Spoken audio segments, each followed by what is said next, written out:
প্রথমে ঢাকা বিশ্ববিদ্যালয়ের চারুকলা অনুষদ, পরে গ্যান্ডারিয়া মাঠ। তারপরও গোলযোগের আশঙ্কায় এবার অনুষ্ঠিত হয়নি শরৎ উৎসব। আয়োজকরা বলছেন ভুঁইফোর কিছু সংগঠনের বিরোধিতায় ভয় পাচ্ছে কর্তৃপক্ষ। অন্যদিকে চারুকলা অনুষদ জানাচ্ছে ফ্যাসিস্টের সহযোগীরা না থাকলে পরবর্তীতে অনুষ্ঠান আয়োজনের অনুমতি দেয়া যেতে পারে। আরও জানাচ্ছেন মাহিলা ইসলাম। 4 গুণ শক্তিশালী এনজাইম ও অধিক ফেনা সমৃদ্ধ অরিক্স সিলভার ওয়াশ মাত্র 70 টাকায়। শরৎ বন্দনা সর্বদা বাঙালির মননে মগজে বিরাজমান। প্রকৃতির শরৎ উৎসবকে রাঙিয়ে নিতে শহুরে মানুষও উদযাপন করে।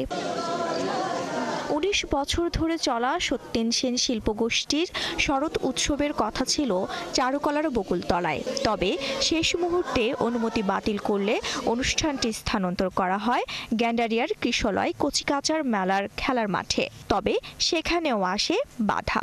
শেষে অনুষ্ঠান বন্ধ করতেই বাধ্য হন আয়োজকরা। সব কিছু সম্পাদন করেছিলাম, আমার মঞ্চ প্রস্তুত ছিল, আমাদের লাইট চলে এসেছিল। এখানেও কোত্থেকে বাদ সাধলো পুলিশ বা কারো কর্তৃপক্ষ যে না, এখানে আইন শৃঙ্খলা অবনতি হওয়ার সম্ভাবনা আছে। সেই কারণে ভুঁইফোর কিছু সংগঠন এসব আয়োজনকে অপহরণ করার চেষ্টা করছে বলে অভিযোগ করেন সত্যেন সেন শিল্পী গোষ্ঠীর সাধারণ সম্পাদক। আমরা বুঝতে পারছি উদ্দেশ্যপ্রণোদিতভাবে একটি গোষ্ঠী, একটি চক্র এই জিনিসগুলোকে হাইজ্যাক করে হয় ইচ্ছায় করছে, তারা অর্বাচীন।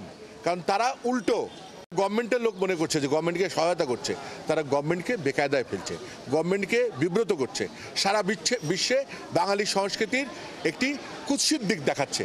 সুতরাং আমি মনে করি না যারা এটা করছে তারা কেউই কোনো দলের লোক। শিল্পীরা বলেন মন খারাপ হলেও বারবার বাধা এলেও শরতের সুর থামিয়ে রাখবেন না তারা। অনেক বছর ধরে আমরা এই প্রোগ্রামে আসি এবং এই প্রোগ্রামটায় অ্যাটেন্ড করি। আজকে আসার পরে যখন আয়োজনটা গোছানো না দেখতে পেরে মনটা খারাপ হয়েছে অবশ্যই, কিন্তু আমরা কিন্তু থেমে থাকিনি। আমরা যখন গান করেছি, মন খুলে গান করেছি। সংস্কৃতিকে ভালোবাসি, সংস্কৃতিকে বুকে ধারণ করি।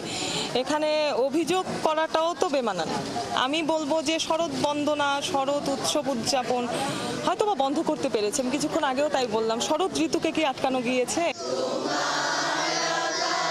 আয়োজন না হলেও একসাথে জাতীয় সঙ্গীত পরিবেশন এবং সঙ্গীত শিল্পী ফরিদা পারভীনের স্মরণে 1 মিনিট নীরবতা পালন করেন শিল্পীরা। এদিকে এক বিবৃতি দিয়ে চারুকলা অনুষদ দাবি করে ফ্যাসিস্টের সহযোগীরা থাকায় শেষ মুহূর্তে অনুষ্ঠানটি স্থগিত করা হয়। তবে শনিবার এই নিয়ে সব পক্ষের আলোচনায় আবারও অনুষ্ঠানটি করা যায় কিনা তা ঠিক করা হবে। মাহিলা ইসলাম, 71, ঢাকা।